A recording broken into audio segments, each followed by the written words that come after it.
Leopoldo, bienvenido a Con la Luz y esperemos que nos des muchas luces sobre esta decisión y los próximos pasos. Todo el mundo se está preguntando qué es lo que viene.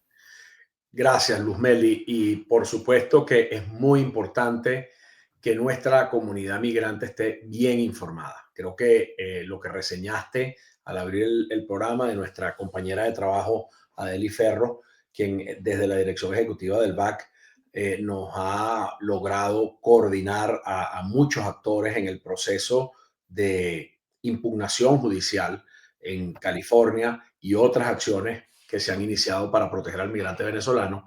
Ella lo describió bien. Esta decisión es el principio de una batalla legal y de una batalla legal en donde se logró una muy contundente medida cautelar porque cuando el juez Luzmeli suspende o pospone la vigencia de la primera decisión que tomó Trump con respecto al TPS, que incluso es anterior a la revocatoria del TPS 2023, es la primera decisión donde ellos dejan sin efecto la extensión que hizo la administración Biden el 17 de enero del año 2025, justo unos días antes de la transmisión de mando. Cuando el juez hace eso, la deja en vigencia a la decisión que tomó Biden. Es decir, que la protección que está otorgando el juez es que mientras el juicio transcurre, los venezolanos que tienen TPS se pueden amparar en la última decisión que dictó la administración Biden. Y es muy importante tener en cuenta cuando se lee la decisión, yo le diría a todo el que esté bajo el TPS que tenga su copia en la mano para hablar con su empleador, para hacer cualquier trámite, para explicar su situación mientras esta batalla legal esté en desarrollo. Lo que es muy importante entender es que cuando el presidente Biden decretó de salida en el gobierno esta protección, pasaron dos cosas. La primera, que el juez la señala de alguna manera, la recoge en su decisión, es que las condiciones en Venezuela justifican el TPS. Y él en ese sentido incluso se anticipa un poco al fondo y dice, el caso es muy sólido, por eso toma esta decisión. Y luego, la segunda cosa que sucede es que en la decisión del presidente Biden, el presidente Biden, si bien se estaba refiriendo a la prórroga por 18 meses, al TPS que estaba más próximo a vencer, que era el del 2023, que vence en abril, otorgó en la resolución Homeland Security la posibilidad de que cualquiera que estuviese protegido por el 2021, el TPS del 2021, podía de una vez sumarse, no esperar a septiembre, sino de una vez sumarse a esta prórroga de 18 meses. Un poco buscando que ambas poblaciones amparadas por el TPS terminaran convergiendo en un solo gran programa que abarcaría a los 650,000 venezolanos que están repartidos entre uno y otro, el original y la redesignación. Entonces, yo creo que esto es muy poderoso lo que hizo el juez. Ahora, ¿qué va a hacer el gobierno? Y aquí yo quiero ubicar esta conversación en el plano más allá de lo jurídico, en lo político, porque cuando diseñamos esta estrategia, creo que en un programa, en un programa que hicimos unas semanas antes incluso de la decisión, yo te decía, vamos a las cortes y en las cortes esto va a tener un buen resultado. El trabajo de ACLU, impecable como siempre cuando entra en este tipo de asuntos de protección de los derechos humanos y los derechos del migrante, dejó poco margen para que el gobierno tuviera credibilidad en la audiencia con sus argumentos. Y lo que viene ahora también es una decisión que tiene que tomar la administración Trump. Es decir, ¿van a seguir litigando esto? ¿O vamos a rescatar el consenso bipartidista que siempre ha existido alrededor del trato humanitario al migrante venezolano? Y en ese sentido, yo he venido haciendo una apelación a la conciencia de un grupo de representantes y senadores republicanos que en el pasado, y hasta incluso con cierto cuidado hoy día, se atreven a afirmar lo que estoy diciendo, entre líneas o con cuidado para no crear ningún ruido quizás con la administración, pero ellos saben que el TPS es un asunto bipartidista y que tiene todo el sentido mantener. Además, permíteme atajarte aquí, Leopoldo, un momentito, porque si bien es muy importante la cuestión política y todas estas conversaciones que seguramente se están dando y se van a dar en este espacio que has dicho bien, has explicado muy bien, bipartidista, me gustaría, por las preguntas que nos suelen hacer los usuarios, volver un poquito a la decisión. Ya. ¿Por qué quisiera volver a la decisión?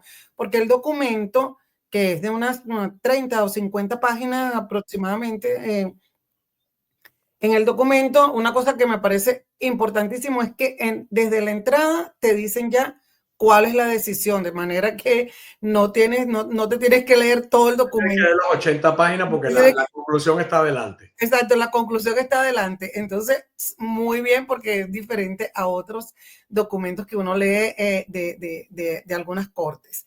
Y en estas tres primeras páginas, pues está la decisión de la suspensión temporal mientras se da el juicio. También hay unos argumentos que, aunque no son, digamos, el fondo, pues muy probablemente el juez se refiere a algo que también Adelis nos dijo en algún momento, que era las afirmaciones o los argumentos que había empleado el Ejecutivo para tomar esta decisión de la suspensión.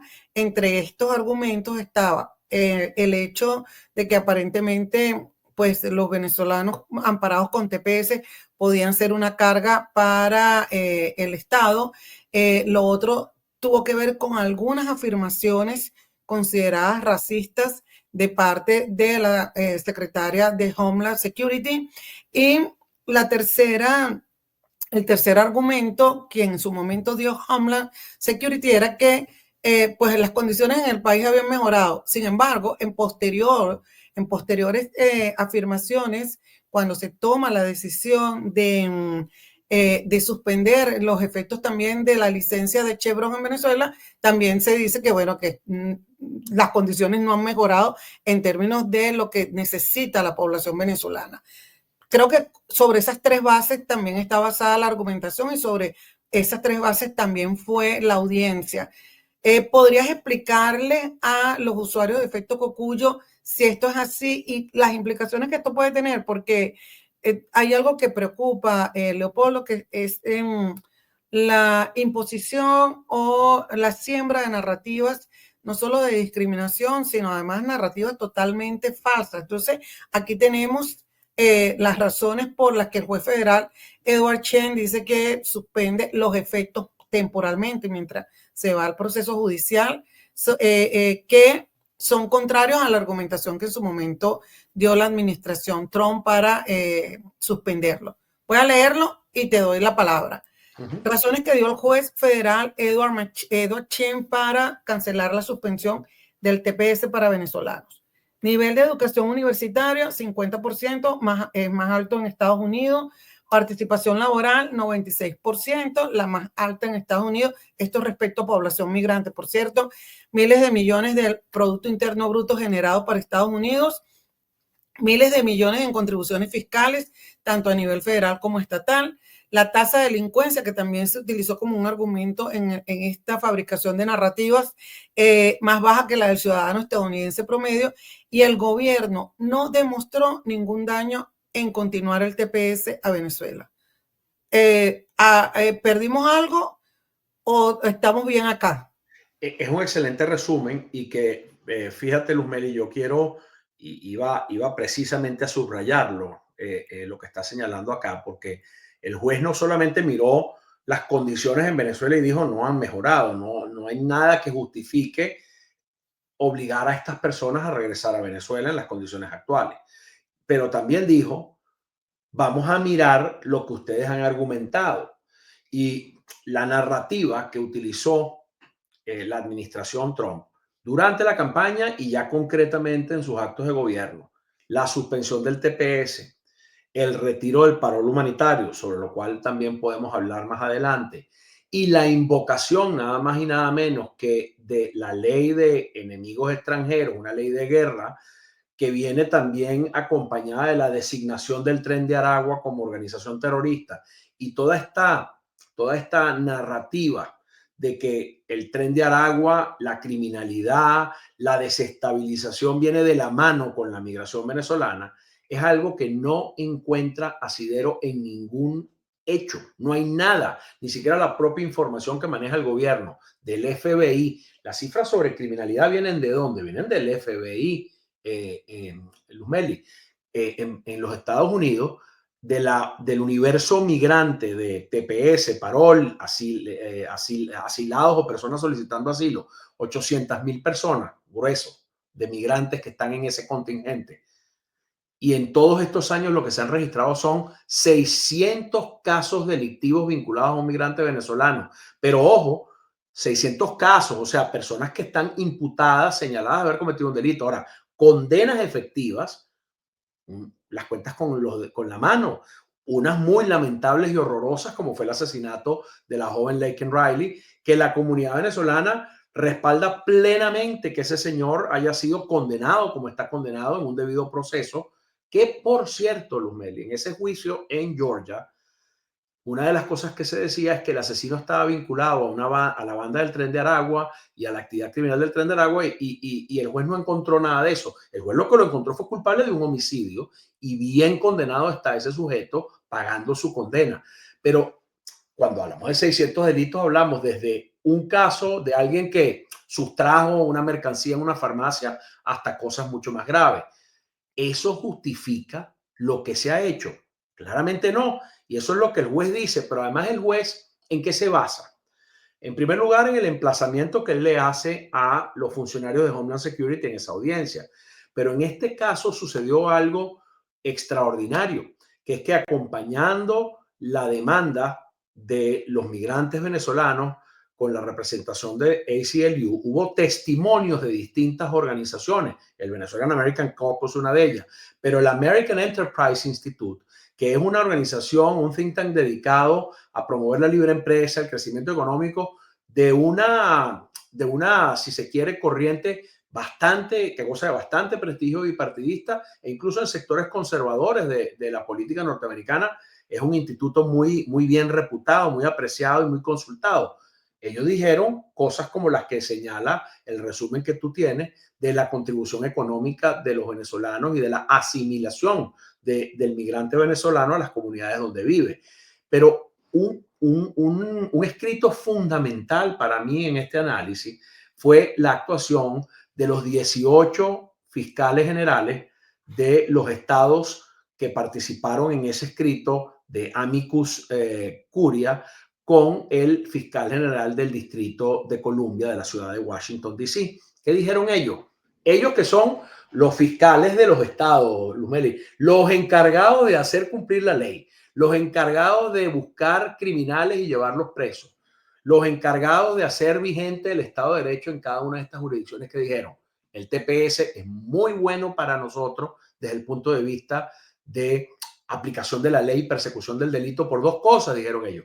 Primero, porque el migrante que tiene TPS, al igual que el de parol humanitario, está verificado por las autoridades, se sabe que no tiene antecedentes penales. Entonces te permite muy claramente apreciar que esa comunidad que tiene TPS se inserta en la comunidad, va a los colegios, trabaja y te resuelve el problema de buscar a quien realmente pudiera estar cometiendo delitos. Pero además, el migrante con TPS, al ser parte de la comunidad, no tiene miedo a denunciar, no tiene miedo a ir a las autoridades a decir, mira, está pasando tal o cual cosa. Por allí hay un tipo que no tiene documentación y que se ha estado metiendo en los garajes de las viviendas de la zona donde nosotros vivimos y ha estado haciendo tal o cual cosa. O sea, es una gente que actúa como actúa cualquiera, sin miedo a enfrentar, a conversar y a denunciar frente a las autoridades. Pero los fiscales dijeron también que la integración de los tepecianos a las comunidades los había hecho una parte querida